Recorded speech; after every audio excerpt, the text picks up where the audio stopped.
Hello everybody and welcome to this week's webinar, How to Own Your Golf Swing. We're brought to you by Medicus Golf and Kick-Ass Golf. And we're here at Tiffany Green's Golf Club in Kansas City, Missouri. I'm with Brenndan Cooper. And we're going to talk about how to own your golf swing. So, you know, Brenndan, every day we see players come in and they have a particular motion that's pretty much ingrained. And a lot of them want to change that motion, which may be best for them, or it may not be best for them. Right. So what we want to talk about is how to take what you have right now and just make it better, because that's your golf swing, basically. If you have any questions, go ahead and type them into your bar, the chat bar right there on the side. When we get done, we'll get into those questions. So, you know, it's estimated that 78% of the golfers slice a golf ball or fade the golf ball. There's been a lot of great faders. I mean, Nicklaus, Trevino, Litsky, Freddie Couples. I mean, except for Litsky, they're all in the Hall of Fame. Yeah, they right? call it a champion's ball flight. Yeah. So, you know, and I think Trevino can talk to a fade with a hook won't listen. Exactly, right? yeah. So he and Ben Hogan both had troubles hooking the ball when they first started out, and they had a hard time making a living on tour. So they went to a fade. Which proved to be the best for them. Now, some of you out there draw the ball naturally, and you say you want to hit a fade. Well, there's a difference between a draw and a snap hook. Yeah. Just like there's a difference between a fade and a slice, right? Yeah. So we want to do a couple of things. If your normal tendency is to fade a ball, what you have to do is take that area, the amount that it's fading, and just make it more narrow. Exactly. All right? And if you're drawing the ball and that area seems to be large, one time it's 3 yards, one time it's 20 yards, or a pull hook. Yeah. I mean, unplayable shots, right? Yeah. So what we want to do is take your shot and then just kind of narrow it down so your dispersion area is not so wide. So a couple of things that we do around the lesson tee is we will set a stick out in front of them, a driveway marker, and we'll have them hit shots. So I can have them hit 10 shots from a square stance, try to get the ball started to the right of the stick. Then we'll have them take 10 shots and try to get the ball started to the left of the stick, all from a square stance relative to the stick. The player's propensity, which one they find the easiest to do, is typically what we refer to as their golf DNA. You're a fader, be a fader. Yep. Learn to control the fade and take the slice out. Exactly. Right? Yeah. So there's two pieces that are involved in that. One is the face angle, and one is the path of this club head, or what we would call sweet spot path, Yep. right? Which could be defined as the sweet spot plane. So once you go ahead and define those two, kind of give them a little bit of information on that. Well, like you said earlier, obviously we got face, so we've got to learn how to control the face. But you know, if we talk about the sweet spot plane itself, it's basically the path that this sweet spot is traveling. Right. And so that's one thing that we as players and as instructors, we definitely want to look at and see if that's where we need to look at trying to get the ball flight to do a little bit less curvature or what have you. So, you know, we've got this stick right here to kind of, you know, outline a little bit of a plane here. So let's say if my tendency was to really slice the ball quite a bit, well, then that would look like if we took the club up to the top here, and then I would really come outside this line right here. So one swing you may be, let's say, a foot over it. Next swing you may be 6 inches over it. So there's going to be some inconsistencies there as far as having that type of a big move. So you just need to learn what it is you're trying to look at, and try to feel. So in order to tone it down, you want to try to feel like you're almost getting it more just barely on top here, or even how much curvature you got. So you can, again, control the path that the sweet spot's going. Right, and a lot of players will say, you know, I've got 10 different golf swings. I go, well, you know, if we filmed 100 of those golf swings, 99.9% of them will look exactly the same. Almost identical. So if they're almost identical, what causes the big dispersion in the ball flight? Yeah.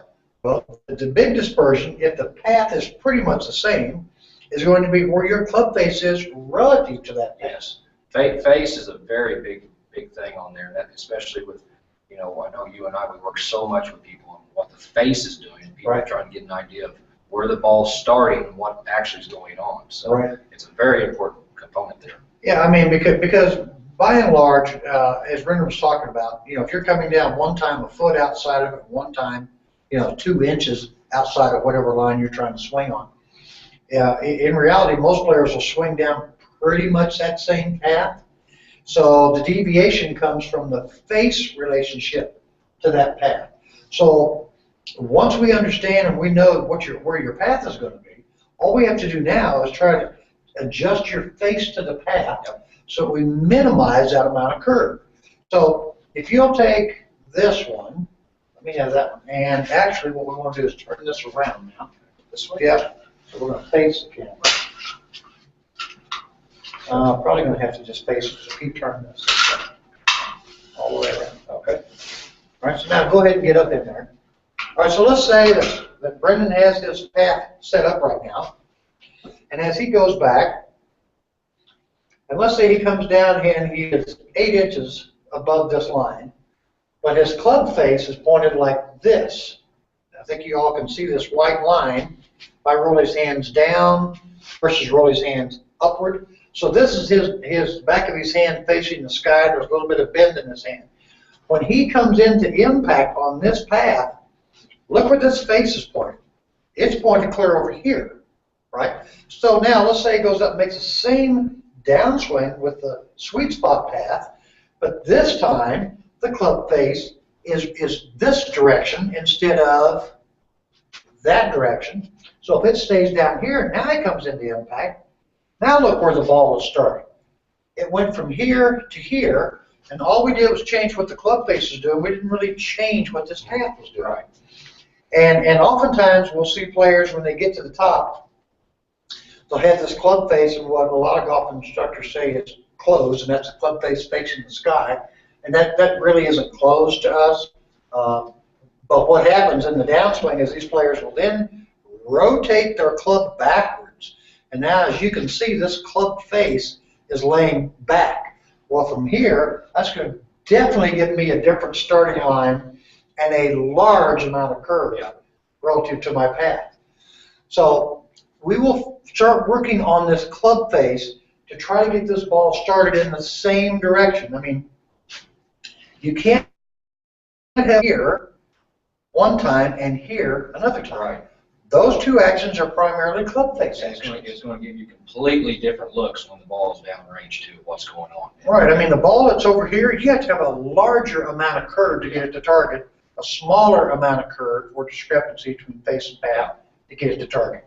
So if you're a fader, you want to get this ball started to the left of this line. This line should be directly in line with your target line. So if you're a fader, you want to get this ball started a little bit left of that. So if I'm fading the ball, where do you think I would aim my face when I set up to address? If we ask somebody that, what do they tell us? They're more times than not, it's the wrong answer. Yeah, they'll say, well, if I want to fade it, then I got to point it to the right. You would point it to the right if you want to draw it, because you want the ball to start to the right. So if you're a fader, you need to set up with your club face pointed left of target. So if I'm the target, So you need to, the club face needs to point left of the target, where you want this ball to start, and then curve back to target. Because if you are aiming it to the right, and now you make that same move out and across. So now the ball's starting. Now here. the ball's starting over there and going farther right. So take what you have, whether it's a fade or a draw, either one. If you're going to draw it, you have to start with the club face aimed slightly right of the target to allow for it to start right and draw back. So again, most of the time we can fix this club face with a couple of different things. We can fix it with grip. We can fix it with exactly what the hands are doing in the downswing. You know, so a lot of people that are opening the face or laying the face back, as we would call it, relative to that path, all we have to do is get them to feel their knuckles going a little bit more downward in this motion, which will take the face from here to here. Now when I get into impact, I do have the face pointed a little bit left. And if my path is farther to the left than that face, it's going to fade back to target. So there are some players that play, I don't know, 12, 15-yard curves. Mm-hmm. You know, for the average player, that would be half of what they normally do. Yeah. But it's still a little bit too much. Yeah, and like Chuck said earlier, I mean, we tell all students all the time is, we look to see, it's not necessarily how many straight and good shots you hit, it's how bad are your misses. Right. And that whatever your miss hit is, that's what we want to try to take in half. So like you said earlier, if you're slicing the ball or hooking the ball, let's say 30 yards, that's right. your miss hit. Well, what do we got to do to cut that in half and make it 15 yards to start with? Right. And then we just keep trimming it from there.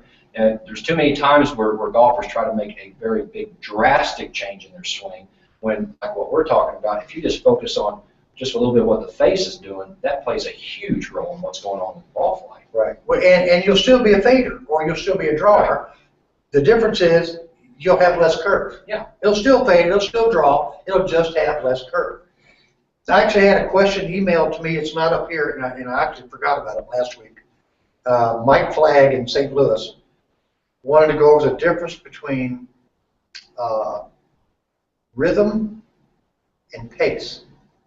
That's a good question. That's a great question, Mike. And rhythm, as we define it, is your target sidearm and club shaft moving at the same point in time or the same speed, not one outracing the other. Right. The pace of the swing is how hard or speed, you want to call it, is what you naturally do in your swing. People that are more lackadaisical in their everyday life, a la Freddie Couples, need to have that style, if you want to call it, mm-hmm. or speed of emotion. People that are really uptight, a la Nick Price, yeah, they're going to have the real fast and quick swing. So you need to find out which one of those you are first. Yeah. And then play golf in that particular style. Yes. So, but going back to rhythm is just that your target sidearm and club shaft are moving at the same rate. They're staying in line, basically. Not really moving at the same rate because the club head, it's farther away, they're moving faster than the hands. Right. But they're moving in the same line. That's why we talk about at impact, you have an not out of, these are both out of line, but you have an inline condition, right, which is right there. It's out of line, the face is going to point to the right, so I mean the ball's going to start in there. So if I'm trying to fade it, that's not going to work. Right. Unless I'm aimed clearly this way. You've got a leg problem, yeah. Yeah. So that was today's webinar. We want to talk about how you can play and just minimize the curve. Again, if you're a fader or somebody that draws it, you just have to minimize that. If you're a slicer, you just need to turn the slice into a playable fade. Yeah.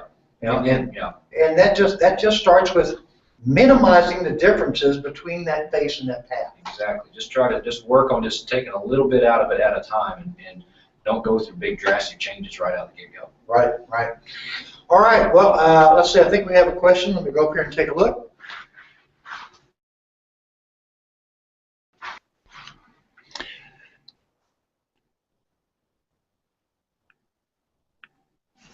Well, somebody says our sound isn't very good today. Well, sorry about that. We'll apologize for the sound. It worked fine when we did the test an hour ago. So, but anyway, we didn't really have any questions. That was it. So, until next week, we'll see you next Friday. On Thursday, have a good Turkey Day. Have a great day. And try not to eat your body weight in food. Okay. See y'all.